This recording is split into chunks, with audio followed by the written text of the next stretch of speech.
lorsque vous vous retrouvez dans la vallée de l'ombre de la mort, vous ne devez pas avoir peur parce que Dieu est avec vous et ça prendra peut-être un peu de temps pour arriver, mais il n'y a pas moyen que Dieu ne vienne pas pour vous délivrer au bon moment si vous n'abandonnez pas. Pour être guidé sur le chemin de la justice et pour grandir, nous devons faire de nouvelles choses, nous devons être prêts à changer. Et voici un petit fait, les moutons resteront dans le même champ pour toujours si le berger ne les bouge pas. En titre de fait, ils finiront la pâture. Ils détruiront le champ et ils seront infectés par des parasites. Ils ont besoin d'être bougés régulièrement pour être en bonne santé. Deutéronome 1:6. Ainsi dit le Seigneur, vous avez demeuré assez longtemps sur cette montagne.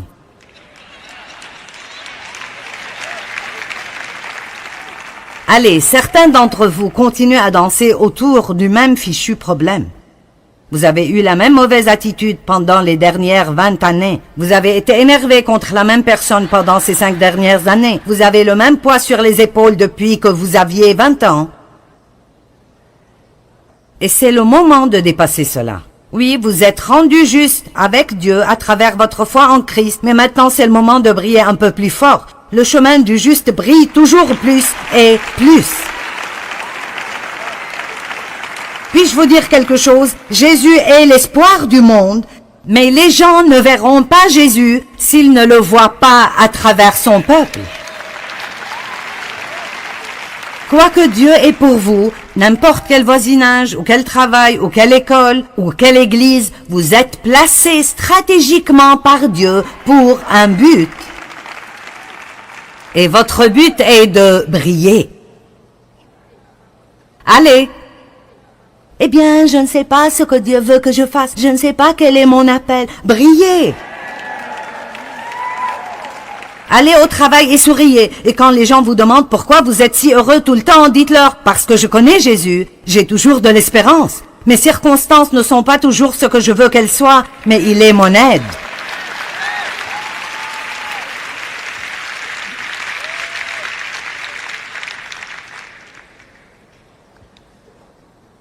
Le changement requiert toujours de nouveaux défis. Dieu veut que nous allions quand il nous dit d'aller et que nous restions quand il nous dit de rester. Parfois nous voulons rester et Dieu dit aller, et parfois nous voulons y aller et Dieu dit de rester. Et nous n'avons pas le temps pour cela maintenant, mais dans les Nombres chapitre 9, nous avons un grand exemple de quand la nuée recouvrait le tabernacle, quand les Israélites voyageaient à travers le désert. Ils étaient guidés par une nuée durant la journée et du feu la nuit. Et si vous lisez les Nombres 9, 17 à 22, ce sont juste de merveilleux versets, parce qu'ils disent essentiellement que parfois la nuée restait une journée et puis elle bougeait et il devait bouger. Et parfois elle restait une nuit et parfois elle restait plusieurs jours. Donc ils ne savaient jamais quand Dieu bougerait. Mais quand Dieu bougeait, il devait bouger. Maintenant, comment pouvez-vous savoir si Dieu a terminé avec quelque chose?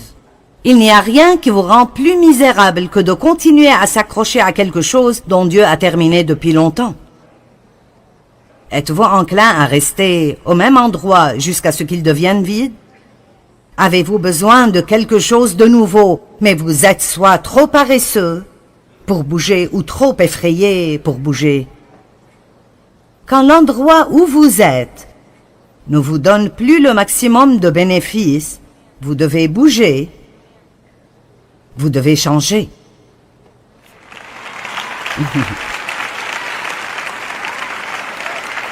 Vous savez quoi? J'espère que mon programme télévisé, mon enseignement et mes livres vous aideront pour toujours. Mais vous savez quoi?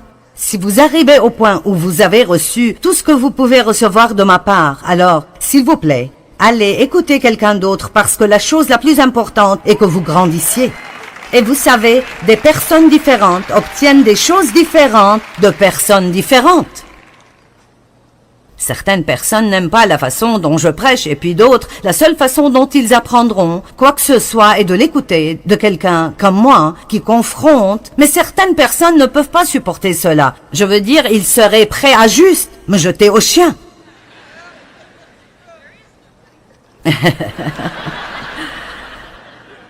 Avez-vous déjà eu un travail pendant des années qui est juste un trou? Avez-vous besoin d'une nouvelle pâture? Êtes-vous dans une église où vous ne grandissez plus spirituellement?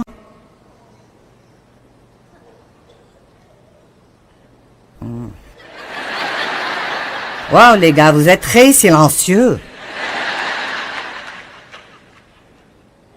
Maintenant, je suis pour l'engagement. Et tant que vous pouvez grandir, vous devez rester où vous êtes et être fidèle. Je me fiche de si vous êtes là pendant une centaine d'années, mais vous devez vous demander, est-ce que je change et je grandis? Est-ce que je sers? Ou est-ce que je rentre et je prends de la place sur un banc chaque jour à chauffer ma place? Puis je rentre, je reviens, je rentre, je reviens, je rentre, et rien n'a changé en moi dans les dernières 20 années. J'ai toujours les mêmes problèmes stupides que j'avais il y a 20 ans. Alors, quelque chose ne va pas soit en vous, soit dans l'endroit. Eh bien, faites ce que vous voulez avec. Est-ce que vos amis font que vous devenez plus aiguisé et meilleur? Est-ce qu'ils sont une bonne influence sur vous? Ou est-ce que vous avez besoin d'une pâture fraîche d'amis dont vous pouvez jouir? Ah, je vous le dis, les gens avec qui vous restez peuvent vous édifier ou vous briser. Waouh, je veux être avec quelqu'un qui a une sorte d'onction de Dieu sur sa vie. Je ne veux pas... Mon Dieu, éloigne-moi d'un guignard, d'un marmonneur, d'une commère, de quelqu'un qui ne fait que trouver les fautes de tout le monde. Je ne veux rien entendre du tout à propos de ce qui ne va pas partout. Dites-moi juste quelque chose de joyeux. Le chemin du juste, je crois, est d'être au bon endroit, au bon moment, à faire la bonne chose. Donc voici l'essentiel. Je peux être en train de faire la bonne chose, mais si je la fais au mauvais endroit, ça devient la mauvaise chose pour moi. Je travaillais dans une église pendant 5 ans, et c'est là que mon ministère public a commencé. C'était 5 années merveilleuses et aussi des années de croissance qui m'ont fait vraiment mal. J'ai appris beaucoup à propos de comment me soumettre à l'autorité et beaucoup de choses. Mais Dieu a commencé à me dire qu'il en avait terminé avec moi là-bas. Et ça fait vraiment mal quand Dieu termine et vous n'avez pas encore fini. Et alors, je ne suis pas partie.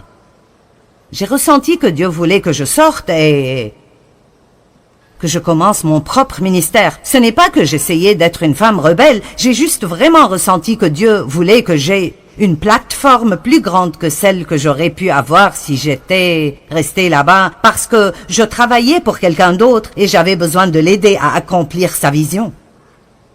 Et j'ai eu beaucoup de confirmations, mais je ne bougeais pas.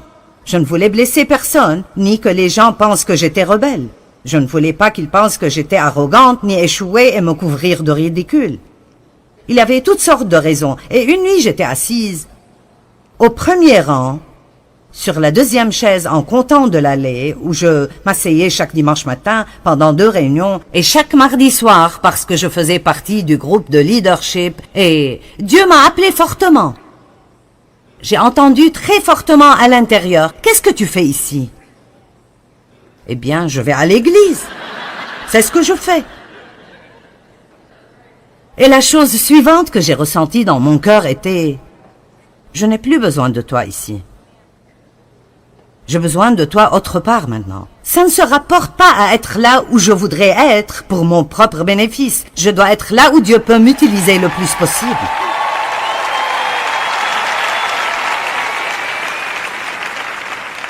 Et comme je l'ai dit, vous savez, s'il vous plaît, si vous grandissez et vous servez, alors restez juste là où vous êtes. Je n'encourage personne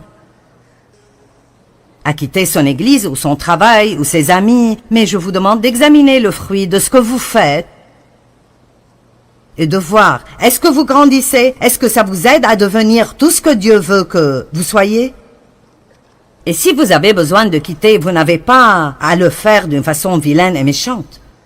Je suis toujours amie avec le pasteur à l'église que j'ai quitté il y a près de 25 ans. Il y a une bonne façon de faire les choses et une mauvaise façon de faire les choses. Mais vous savez quoi? Si j'étais restée pour toutes les mauvaises raisons, je ne serais pas en train de faire ce que je fais maintenant. Je n'atteindrai pas les gens partout dans le monde. Mais je vous le dis juste, si Dieu essaie de vous donner une poussée sainte, alors vous devez suivre la direction du Saint-Esprit. Et parfois, pas tout le monde aime cela quand vous le faites. Mais vous serez très désolé si vous pensez à la fin de votre vie. Je me demande ce qui se serait passé si seulement...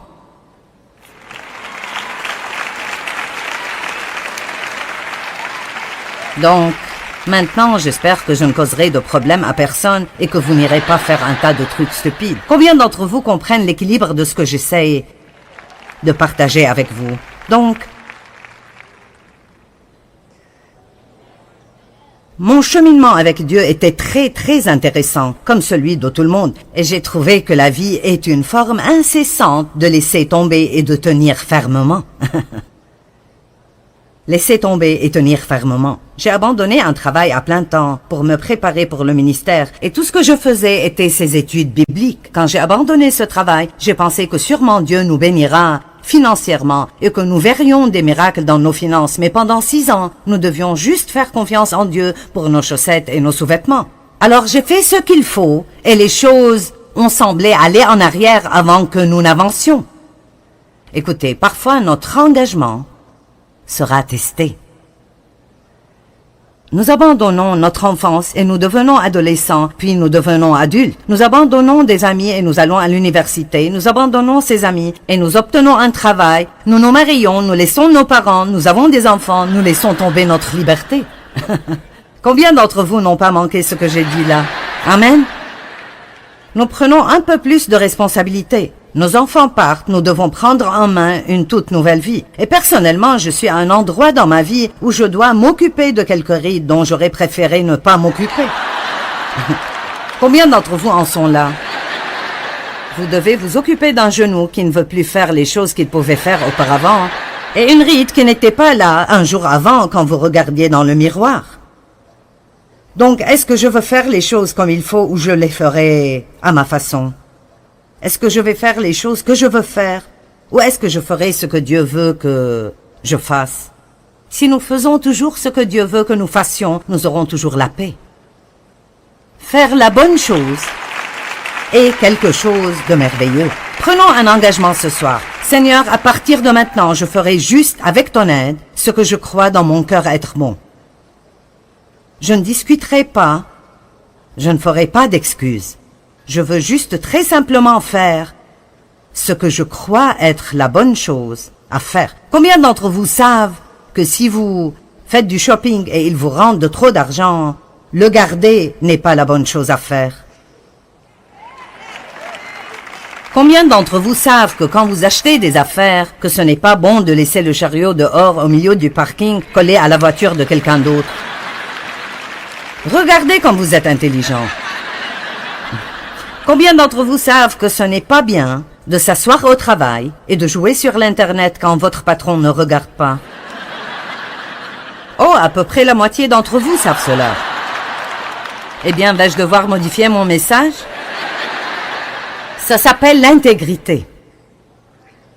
Beaucoup de gens aujourd'hui ne savent même pas ce que c'est et nous devons apprendre à faire ce qui est bon parce que c'est bon, parce que ça honore Dieu quand nous faisons ce qui est bon. Et nous devons faire confiance à Dieu. Vous n'obtenez pas toujours des résultats instantanés. Si le diable voit que vous êtes engagé à être juste, il trouvera une façon de vous persécuter.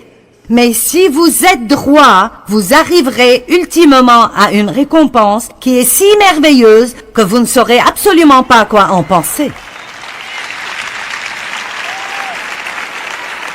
Vous savez, écoutez. Je regarde toutes les choses difficiles que j'ai traversées et les amis que j'ai perdus et quand on m'a demandé de quitter mon église et quand on s'est moqué de moi. Et c'était juste, c'était si blessant. Mais vous savez quoi? Dieu est fidèle.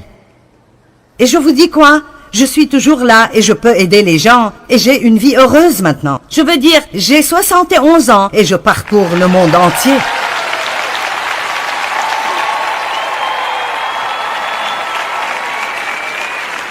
J'aime dire aux gens quel âge j'ai parce que je veux que vous voyiez que même si votre personne extérieure vieillit, votre personne intérieure est renouvelée jour après jour et vous n'êtes pas trop vieux pour faire quelque chose pour Dieu. Vous n'avez pas à vieillir et à aller vous asseoir dans un fauteuil à bascule quelque part. J'ai besoin de plus de repos qu'avant et j'utilise la sagesse, mais l'essentiel est que plus vous servez Dieu de tout votre cœur et vous essayez de vraiment faire ce qui est bon parce que c'est bon, plus vous verrez des bénéfices dans vos vies de différentes façons. Savez-vous combien c'est affreux de toujours savoir, d'avoir cette sensation gênante que vous ne faites pas ce que vous devriez faire, mais vous continuez de faire ce que vous ne devriez pas faire? Je veux dire, ça aspire la vie hors de vous. C'est merveilleux de savoir que vous faites la bonne chose. Vous savez, Shadrach, Meshach et Abednego sont un bon exemple de personnes qui ont fait la bonne chose et ça paraissait devenir amer. Je veux dire, ils ont décidé qu'ils préféreraient aller dans la fournaise ardente plutôt que de se prosterner devant un roi méchant. Et alors, ils ont fait le bon choix. Ils sont allés dans la fournaise et leur récompense était que le roi a chauffé la fournaise 7 fois plus. Mais devinez quoi, si vous lisez dans le livre de Daniel, c'est une histoire merveilleuse si vous n'êtes pas familier avec. Quand le roi a regardé dans la fournaise et a vu le feu et a vu les flammes, il a dit « Attendez, 3 hommes sont allés dans la fournaise et je vois un 4e homme là-dedans. »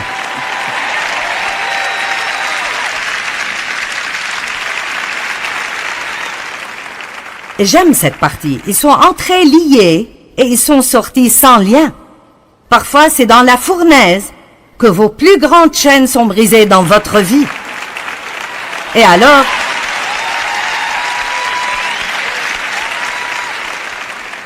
c'est dans ces moments où j'ai perdu tous mes amis et où personne ne voulait rien avoir avec moi que j'ai vraiment pu connaître Dieu.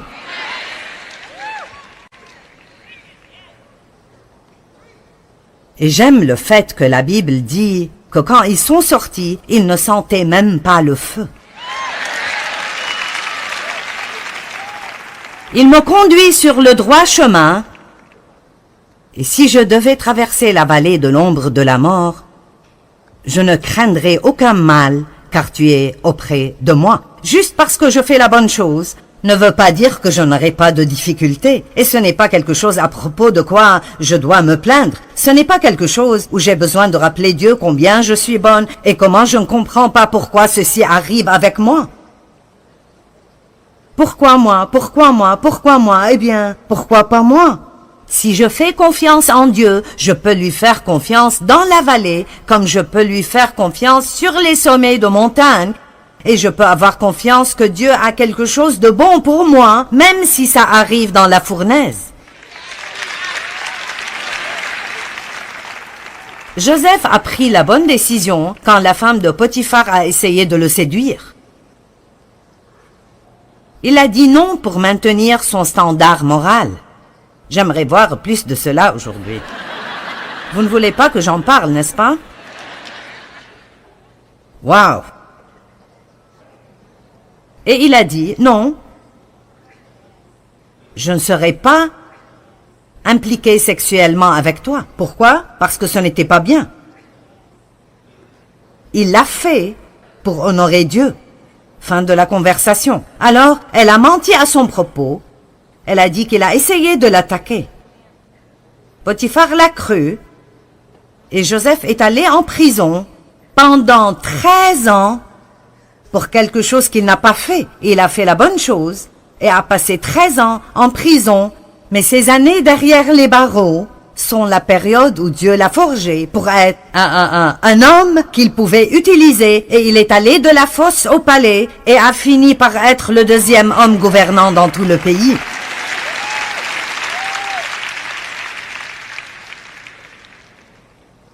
Daniel dans la fosse au lion. Tellement de bonnes histoires. Daniel était un homme d'intégrité et les autres, dirigeants dans de hautes positions, le haïssaient parce qu'il avait la faveur du roi. Et vous savez, même un roi méchant vous aimera si vous êtes intègre.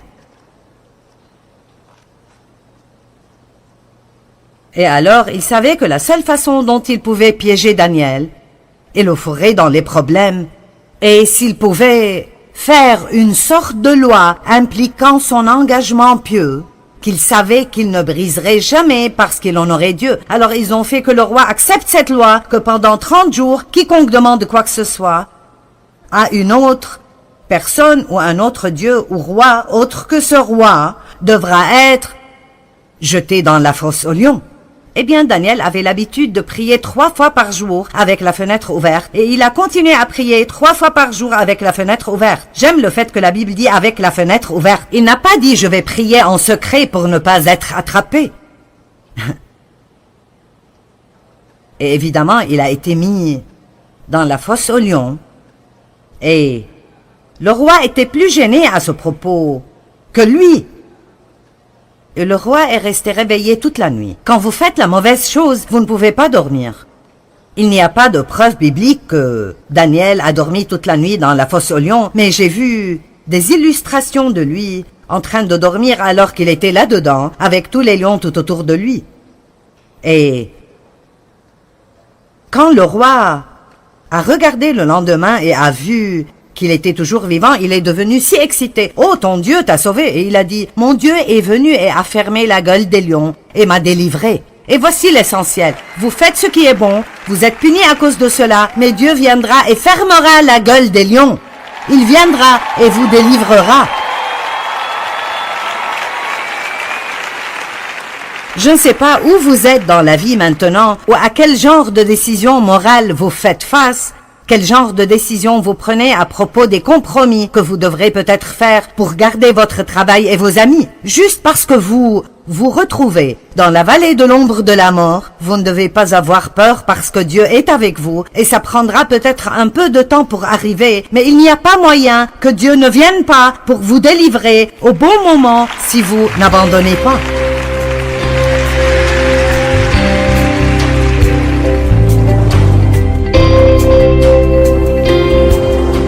Nous avons tous des choses dans nos vies que nous voulons vraiment.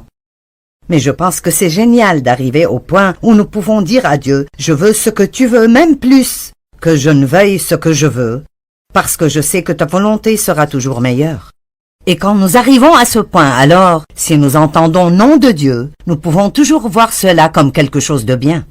Il est notre berger et il est un bon berger. Et Psaume 23 est l'un des passages les plus populaire qu'on trouve, je pense, dans la Bible. Même les gens qui ne connaissent pas la Bible seront très souvent familiers avec le psaume 23.